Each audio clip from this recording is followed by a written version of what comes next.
आज आपण मस्त झणझणीत चमचमीत तुरीच्या घुगऱ्या बनवतो आहे.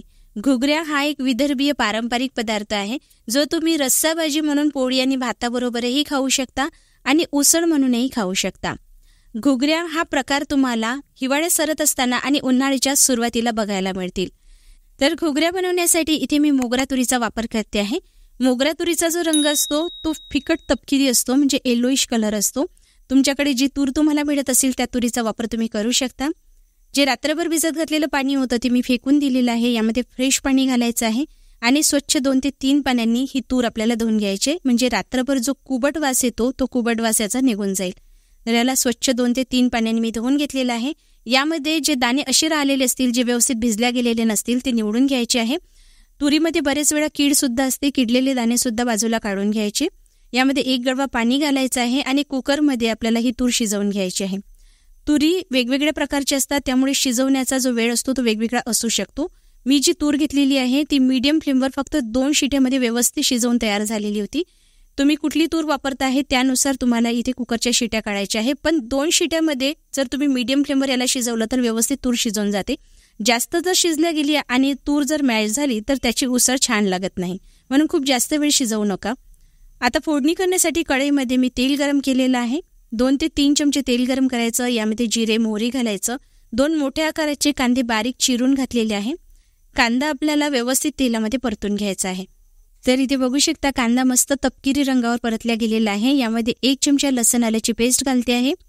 सोबतच चिरलेली कोथिंबीर घालायची आहे आणि लसूण आल्याची पेस्ट सुद्धा आपल्याला मंद आचेवर व्यवस्थित सुगंध येईपर्यंत परतून घ्यायची आहे. लसूण आल्याची पेस्ट इथे परतून झालेली आहे. आता सुके मसाले घालूया. इथे मी 1 चमचा पॅकेटचं लाल तिखट घालते आहे. तिखट तुमच्या आवडीनुसार कमी जास्त करा. अर्धा चमचा हळद घालते आहे. 2 चमचे किचन किंग मसाला घालते आहे. 1 चमचा भाजलेल्या धन्याचं पूड, अर्धा चमचा भाजलेल्या जिऱ्याचं पूड घालते आहे.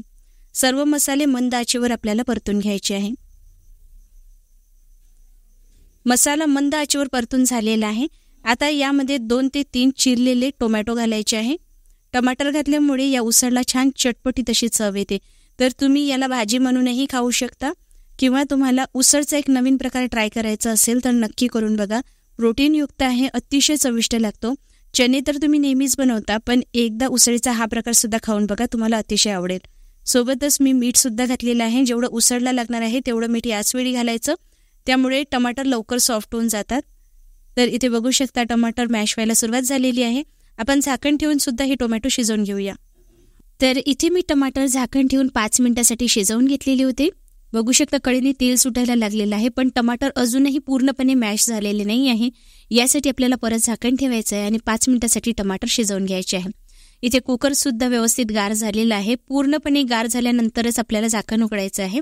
तर इथे मी मध्यम आचेवर 2 शिट्या काढून घेतलेल्या होत्या. यापेक्षा जास्त वेळ आपल्याला नाही शिजवायचं आहे. बघू शकता दाणा दाबल्यानंतर व्यवस्थित शिजल्या गेलेली आहे. तर यापेक्षा जास्त वेळ तूर शिजवायची नाही. जास्त शिजल्या गेली किंवा मॅश झाली तर ही उसळ चवीला छान लागत नाही. आता इथे टमाटर सुद्धा बघू शकता तुम्ही व्यवस्थित शिजल्या गेलेले आहे. कढईने तेलही सुटलेलं आहे, म्हणजे मसाले सुद्धा व्यवस्थित परतल्या गेलेले आहे. एकदा चमच्याने टमाटर मॅश करून घ्यायचे. आता तुरीच्या वर आलेले जे पाणी असतं ते थोडं यामध्ये घालायचं, म्हणजे कांदा आणि टमाटर जे असतं व्यवस्थित एकजीव होऊन जातील. परत झाकण ठेवून 5 मिनिटासाठी शिजवून घ्यायचं आहे. तर इथे बघू शकता सर्व व्यवस्थित एकजीव झालेला आहे, मसाला, कांदा आणि टमाटर. यामुळे या उसळला चव खूप छान येते. आता यामध्ये शिजवलेली तूर घालायची आहे आणि चिरलेली कोथिंबीर घालायची आहे.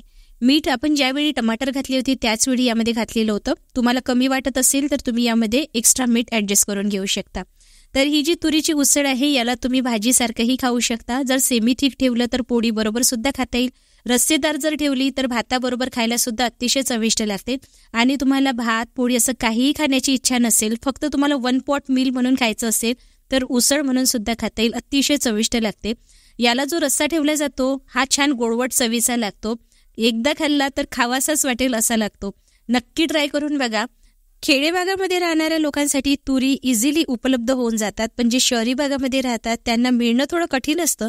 पण खेडे भागाकडे तुमची जर शेती असेल, तूर पिकवल्या जात असेल तर तुम्ही एकदा ही तुरीची उसळ नक्की बनवून बघा.